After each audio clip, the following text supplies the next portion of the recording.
Magandang araw mga kaibigan. Usaping OFW Zero Remittance pa rin ang topic natin ngayon. Okay. Pag-usapan natin si Jose Claire Castro, yung tapang ba niya. Ito ang post ni General Orlando De Leon. Sabi niya, umapila, buwahahaha, lumambot na ng husto ang bunganga ni Madam Castro. Dati, may babala ang palasyo. Yan, kagabi, yun yung mga caption ng mga post ng mga mainstream media. May babala. Grabe. Sinundan ng umalma ang palasyo. Babala, umalma, palaban eh. Tapos noon, nananawagan ang palasyo. Di ba? Bumababa na yung tono. Ngayon naman, umapila ang palasyo. Ano ba talaga, Attorney Claire? Nasaan na yung tapang ng palasyo? Pwede namang lumuhod ang palasyo o kaya bumaba sa, hindi ko na lang bagitin, mayroon siyang, ang galing mula sa babala, sinundan ng umalma, tapos nananawagan, ngayon, umapila na. Okay, so, mga kababayan nating OFWs, lumalabas na yung kahalagaan ninyo, yung kapangyarihan ninyo. Nataranta ang palasyo sa inyong plano. Ito naman si Secretary Juan Ponce Enrile sa kanyang post. Baka daw may nagsulsul sa inyo na mag-isip daw kayo ng mga ilang beses bago nyo sundin yung advice. Kung sino man ang nanulsul sa inyo, mag-isip-isip daw kayo. Baka mamaya, sa kanya, baka ang Kongreso rumisbak sa inyo. Tanggalin ang inyong mga tax privileges. Ito na yung, yung last na post ng mainstream media. Umapila ang Malacanang sa ilang grupo ng overseas Filipino workers sa Europa na maging mahinahon sa harap ng banta ng mga taga-suporta ni dating Pangulong Rodrigo Duterte na Zero Remittance Week. By the way, ang nagsimula nito, sa nabasa ko lang kahapon yung maisog sa Croatia. That's part of Europe. By the way, speaking of Croatia, konting kwento lang Maalala ko noong 2005 to 2006, nag-schooling ako sa Washington DC sa National Defense University. Kumuha ako ng kurso na Counter-Terrorism Fellows Program. May classmate ako na taga-Croatia, Lieutenant Colonel Ivan, kalimutan ko na yung apelyido niya. Naging best friend ko siya. Napakaganda ang Croatia. It's a tourist spot. Tapos, ang aking pamangkin, nagtrabaho ng mga ilang taon doon. Nagtrabaho siya sa grapes plantation. So, meron akong special connection sa Croatia. So, lumalabas. Maraming Pilipino sa Croatia at parang sila yung nakaisip nitong idea na Zero Remittance Week. Plano pa lang ito, I don't know kung kailan magsisimula. Yung nababasa ko sa comment sa aking vlog kagabi, magsimula daw sila March 28, yung birthday ni PRRD. March 28 hanggang April 4. Yun yung nababasa ko I'd like to make myself clear. Hindi ako nananawagan ng Zero Remittance. Nagre-react lang ako. Kasi talagang malala ang repercussion sa bansa pag ituloy ng mga OFWs ito. Maapektuhan ang ekonomiya ng bansa. So, yung nabasa kong post is, ito na. Nahanap na ang kiliti. Nahanap na ang Achilles heel. Itong mga OFWs lang pala ang magpapagimbal. Pagtuluyan na nila. At yung mga nababasa kong post, kahit hindi taga-Europe, yung nababasa ko, dito kami sa UAE, United Arab Emirates, hindi rin kami magpapadala. Kami sa Hong Kong, hindi rin kami magpapadala. Kami sa Singapore, hindi rin kami nagpapadala. Yan ang mga nababasa kong comment sa aking vlog kagabi.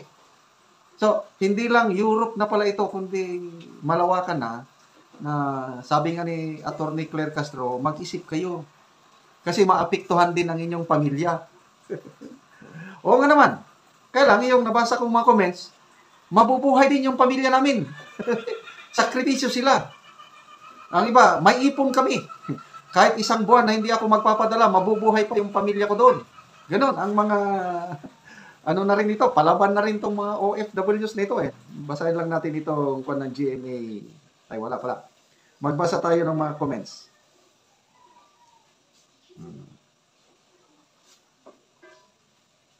Ito, Mzar Mantulino. Ang ganda itong post niya.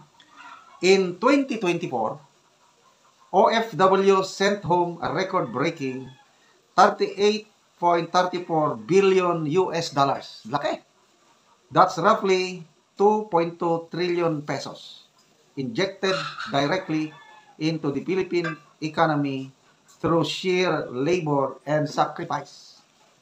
To grasp the scale, the entire 2025 national budget is 6.326 trillion. That means OFWs send home the equivalent of 1/3 of the country's annual budget. That's money. Feeds more or less 25 million Filipinos. Accounts for approximately 9.4% of gross domestic product. Accounts of approximately, strengthens the peso and stabilizes inflation. Sustains private consumption which drives nearly 70% of economic activity. Keeps banks and rural economies afloat. In December 2024 alone, personal remittances hit 3.73 billion US dollars, over 210 billion in just 1 month. Pull that out for even 1 week and you'll see, ayan na, dollar reserves fall. Ito ang epekto. Kahit isang linggo lang daw. Dollar reserves fall, peso weakens, import cost rise, financial institution flees, consumer is spending slows. OFWs are not just migrant workers. They are the financial lifeline of the Philippines. When they say no remittance for a week, they're not asking to be heard. They are warning the whole system can collapse without them. Saludo tayo sa ating mga OFWs na nagpapakahirap sa ibang bansa para sa kanilang mahal na pamilya, and of course, para ipakita ang pagsuporta nila, pagmamahal sa kanilang minamahal na tatay, Digong. So, salamat. Magandang araw mga kaibigan.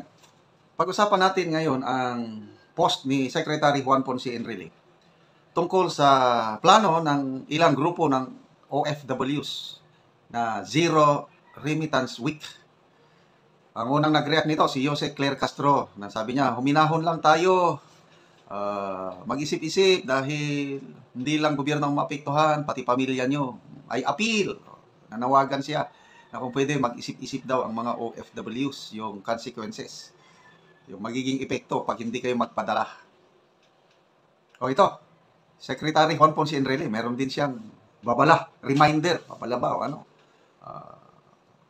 Binanggit pa nga niya ang Congress. Baka may gagawin ng Congress na hindi maganda para sa OFWs. Kaya, basahin ko. This is a humble, unsolicited reminder to our social and political leaders.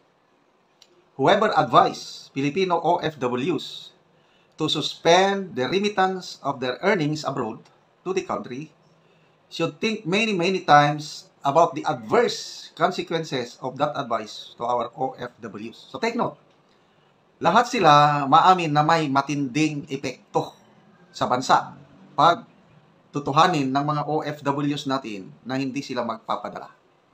Adverse effect. Kaya nga si Jose Claire Castro, nag-appeal na siya Yung dating matapang na bardagulan, uminahon lang tayo, mag-isip, pamilya nyo, maapektuhan din. So ito naman, Secretary Enrile is, think many times about the adverse consequences of that advice to our OFWs. Ang pagkakaintindi ko dito, opinion ko lang, parang hindi sariling desisyon ng mga OFWs yung hindi magpapadala. Para bang may nagsulsul sa kanila. Kaya sabi niya, advice. Whoever advise Filipino OFWs. So, meron bang nanulsul sa inyo, mga kapatid nating OFWs? Sumagot kayo kuno, mag-comment kung may nagsulsul. Kasi yan ang hinala ni Secretary Enrile. Sinulsulan kayo para hindi magpadala. Okay, ito. As I said before, sabi niya, for every action, there is always a possible counteraction. Yes, of course. If such an advice is followed by some OFWs, what will happen? Yun, ito na. Bantayan niya. What will happen should Congress, for instance, retaliates and cancel or also suspend the tax privileges of the OFWs that follow the advice? Anyway, ano naman lang sa kanya, para bang senaryo lang. So in a way, mag-isip kayo mga kababayang OFWs. Baka daw, gantihan kayo ng mga kongresista. I-cancel ang tax privileges ninyo. Okay? The OFW, sabi niya, are income tax-free on their earnings abroad. Baka daw, pag ituloy nyo yan, hindi kayo magpadala, later on, ang mga kongresista, magpataw na ng buwis, mag-income tax na kayo. Okay? Mag-isip daw kayo. They do not pay travel taxes. Baka later on, magbayad na kayo ng travel tax. They do not pay airport fees. They are exempt from the documentary stamp taxes on their remittances. And they are also exempt from filing income tax return. Ang dami nyo daw mga privileges eh. So mag-isip kayo. Mawawala daw. Baka daw mawawala itong mga tax privileges nyo kung ituloy nyo na hindi kayo magpapadala. So in-explain ko lang para mag-isip-isip naman kayo. In addition, they have passports to be able to work as OFWs. Anong ibig sabihin? Baka i-cancel lang inyong passport? Ganun ba yun? Congress granted these privileges to them by laws enacted by it. I earnestly suggest to our OFWs to study carefully that advice to them before they get burned by it. Nako, baka masunog daw kayo kung sundin nyo ang advice. Yan ang tanong ko. Meron bang nag-advise sa inyo nga politiko? Well, example, VP Sara o si PRRD. Sino pa? Mga PDP. Sila ba ang nagsulusol sa inyo na huwag kayong magpadala? Kasi yun ang pagkakaintindi ko, opinion ko dito sa post ni Senator Enrile. Sinulusulan daw kayo. Okay, so magbasa tayo ng mga comments. Teo Moreno, sabi niya, are you saying Congress will retaliate? Yun din ang pagkakaintindi ko eh. Isn't the job of the Congress to protect the welfare of the OFWs? Tama. Na iba na pala, dapat pala re-resback ang Kongreso sa mga OFWs? Ay, nako. Nelson Jerez Kawili, wag nyo na siyang intindihin. Okay. Ango-ango na ni siya, tulog mo na lang at treat mo lakay, matulog na lang daw. Okay.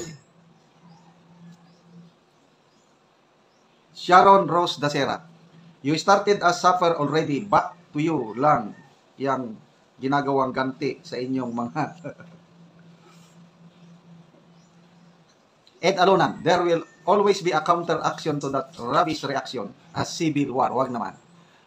Mahirap po ang civil war. Election lang. Doon lang tayo babawi sa election. Lau Ronaldo, a responsible and fair government should protect its citizens. If any congressman dares to retaliate against OFWs by canceling our tax privileges simply because we exercise our right to express concerns, rest assured, we will not forget. Ito, OFW pala ito. We OFWs have the power to vote. We will remember who stands with us and who works against us. Any politician who threatens our rights and our benefits will not receive our support in future election.